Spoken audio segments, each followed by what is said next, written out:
Well, good afternoon. Now, where am I? Try and guess where I am. It's another artist video. I have often used the word exciting about how exciting I am about signing up a new artist. Well, this is terribly exciting. It's given me such a buzz, and at my age, sometimes you don't get a buzz as much as you used to. Anyway, I am here to introduce the thousands of people who watch these videos to none other than Calum Stevenson. So with no further ado, hello Callum. All right, how are you doing? Do you know, I don't know why, I'm a bit nervous, because I shouldn't be, but just because your CV, and you're relatively young, you're still a few years off 30. You've done a lot, Callum. Before we go on to the sexy stuff in your life, right, yeah. Can we go, I don't know what to say about that, but can we go back to you as a boy and your schooling, and when you recognised this ability to paint, and just give a little story pre-art school. Pre-art school, so I was in, to be honest, when I first noticed that I was a little bit better than other people at this kind of thing, it was in primary school. It was early on. I was always obsessed with drawing. I was always drawing something. I used to actually draw cars and then give them to my mum and ask her to send them to like car companies like Ford. And this was my design for a car that I was going to do or whatever. How old were you? Oh, I must have been like 8, 9, like really young, or before that as well, I'd imagine. But when I went to high school, it was the same thing again. I was kind of on and off naughty in school, I guess. And in high school, one of my teachers there, Mrs. Felton, sort of took a liking to my work that I was doing at the time, maybe noticed something and encouraged me to stop being naughty. Mrs. Felton. Mrs. Felton. Sarah Mrs. Felton. Felton. You've got a lot to be proud of. Yeah, so I mean, I grew up in a house that we did have a couple prints on the walls and things like that, but art wasn't really part of our lives. And my dad was a mechanic and my mum was a sales manager and things like that. She sold metal, and there wasn't really a creative sort of element to our lives there, and so the teachers really nurtured that in the high school. We went to school trips, we went to the National Portrait Gallery, and I remember at the time we were doing homework and it was drawing your shoe. We were drawing our shoe, and I loved it because I was drawing all the time. But when I went to the National Portrait Gallery and I seen paintings by like Ken Currie, stands out, the three oncologists, and I was like, oh, art isn't just drawing your shoe. This always comes back to me. It's not just because that's what we were doing at the time, and I realised that there was a form of expression there that I maybe could tap into, and it could be a bit more than just a depiction of a shoe. Well, that's fascinating, because we've never actually mentioned that, because I know Ken Currie's work quite well, and that sort of New Glasgow boys, the Stephen Conroy, the Adrian Wisniewskis and all of these. So no, that'll make me think. So then that's fantastic in this story, and so inspiring for some of the young people who'll be watching this.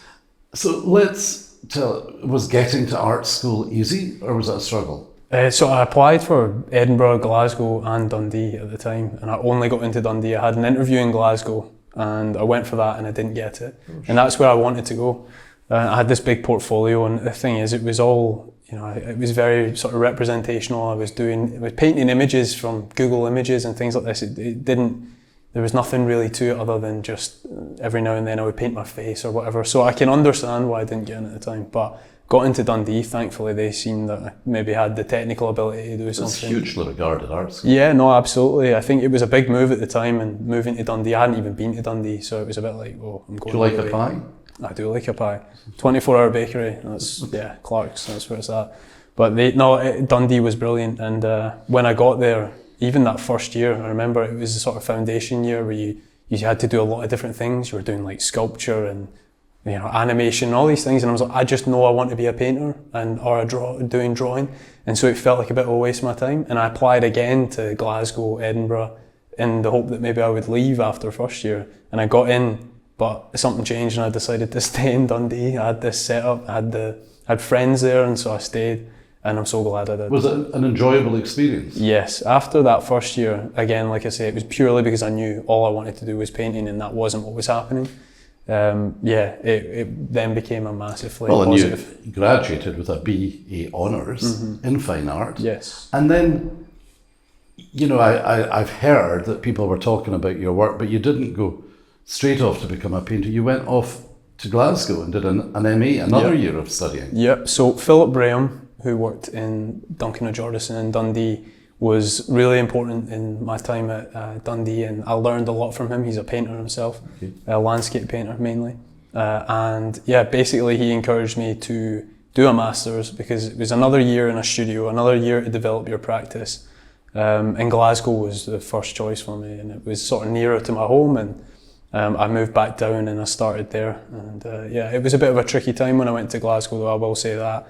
The tutor strikes that were happening at the time made it kind of, you were on your own in the studio a lot, and there wasn't too COVID much. time as well. And then COVID hit after that, so it had been like very difficult. And then of course you lose the studio and you lose the reason that you kind of went there. There was no degree show. All these things had been happening, but of course I had applied at the time for Portrait Artist of the Year, and that was also another thing that the tutors in Dundee, they would always encourage you, apply for everything, anything. And yeah, so I had done that. Brilliant. So we've had a really good story about schooling, upbringing, no family connections or anything with art. And your formal education in art is over. It's 2020. You don't go off, you don't go zooming around Australia, you don't do whatever. But wham bam, you go straight into Sky Portrait Artist of the Year. Yeah, well, it's funny because I had applied for it when I was in Glasgow. This was pre-pandemic. This was just as 2021 was, or it was 2020 when it was coming. And I knew I was going to be on this show, but then I got the call to tell me that you can't be on it, nobody can travel, and that they were going to do this season 7, completely with people from London. And so I was going to be on the next one. And thank God I did, because Curtis was like the best option for winning that year. I was never beating Curtis. It was like a blessing in disguise in a way. It also meant I could practice for a full year. So I had this spare room in my dad's house at the time, my dad wasn't living there anymore. And I just practiced and practiced and practiced. And the following year when things started to relax a bit, I was on, and that was season 8. And so I went straight from COVID, you know, in a room painting for university, straight to that TV competition. So you know, long before I had a gallery, I watched with Joan Bakewell and the whole series, you know, following. I've no artistic talent whatsoever, never ever thought I'd have a gallery, but without doubt one of my most favourite television programmes. And the I don't know if the word's celebrity, the famous people you have to paint. It was quite a year as well, because I seem to remember Kelly Macdonald, Nick Mason, Barry Humphries, and of course Nicola Benedetti. Yeah, I remember straight away, it was Stephen Mangan, one of the presenters, said to me, he was like, oh, very fitting, when he spoke to me and he realised I was Scottish, and I didn't know who I was about to paint, and it was Kelly Macdonald, and we got on so well, and yeah, it was really nice to meet her, and I think that sort of eased me into the whole thing a little bit. Yeah. And yeah. Well, behind me is actually, we'll drop in the painting of Nick Mason, and it's you've kept that as a long-term memento of the series, and I think it's a great idea to hang, you know, for you and your fiancée in your own house, isn't it? And to have a memento, such a phenomenal thing. And but then, when did you actually think you were in a chance of winning the whole series? I never thought I had a chance of winning it. If you speak to any one of the family members that I was talking to at the time, it was just,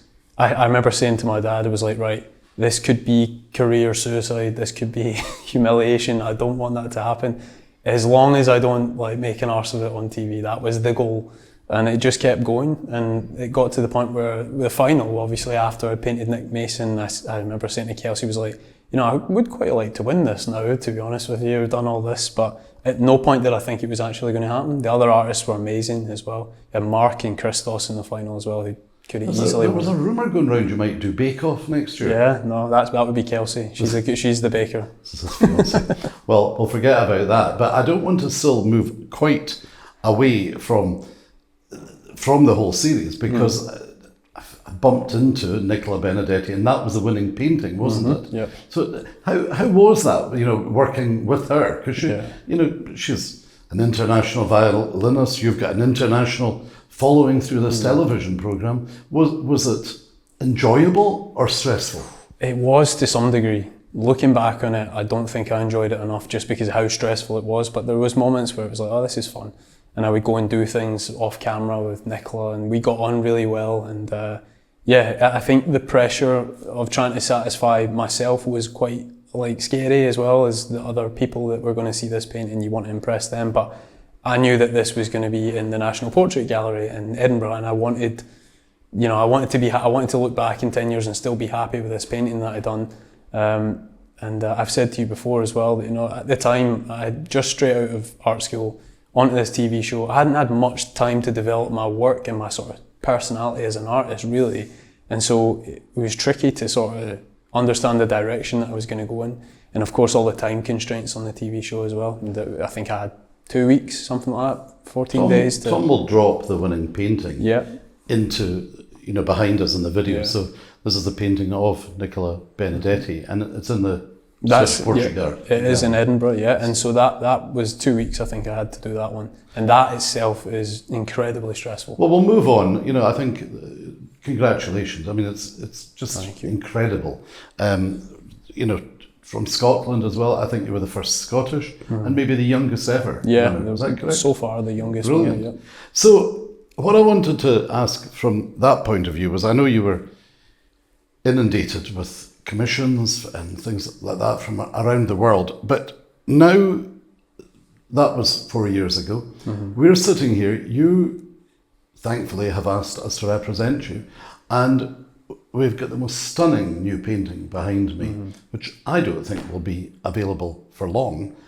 And tell us about your style, tell us what you're working on now, and how I don't know, is this how you see your future going? Yeah, well, to answer that part, definitely, I think so. That's one thing that I look at my previous work, and it's almost come full circle. I'm sort of back to working a little bit how I used to in university, which is interesting, especially when I was in Dundee.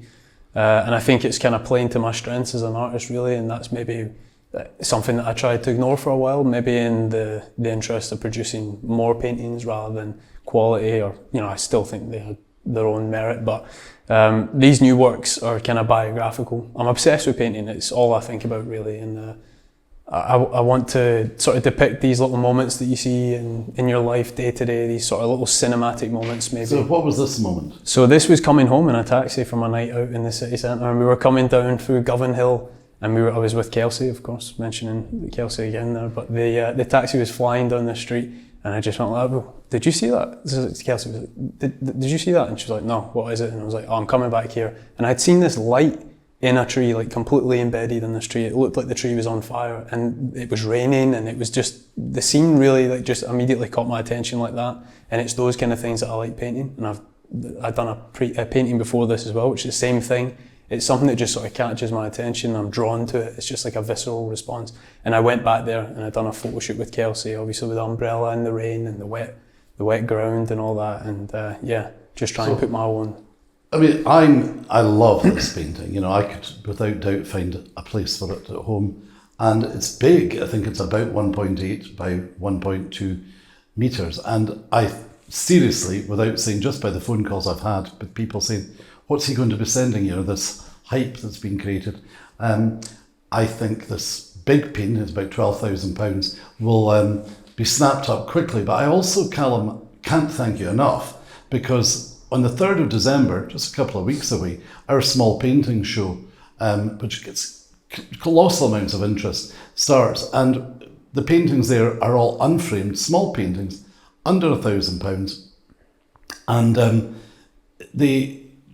by most of my artists, and Callum has, under a wee bit of pressure from me, because I know your workload, thankfully painted 2 paintings right behind him, which Tom will drop into now, which will actually be in our small paintings, which goes live on Wednesday, the 3rd of December at 6 o'clock, where you can buy online. And these 2 aren't going to, I'll put a bet on the people watching this. This and these are going to go.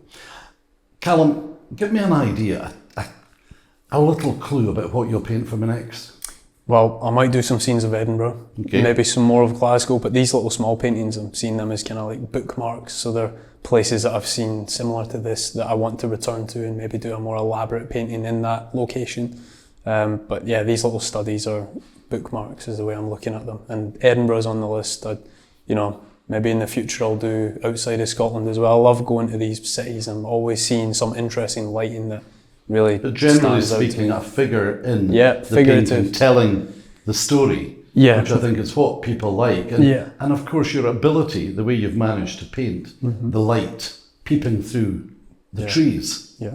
I mean, I'm open as well. I'll see where things take me.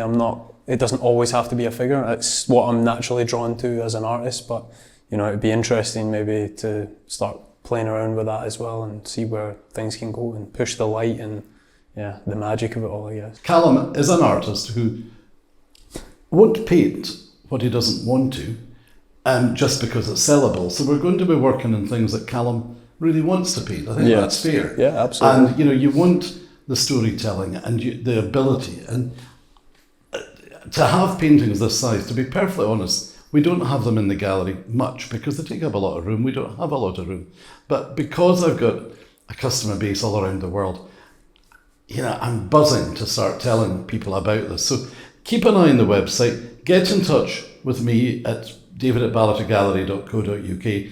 But terribly exciting. And thank you, Calum Stevenson, for trusting us to represent you. And I'm delighted. And I'll shake hands once again. Yeah, we'll do it again. I thought Thanks a that's lot. what you were doing.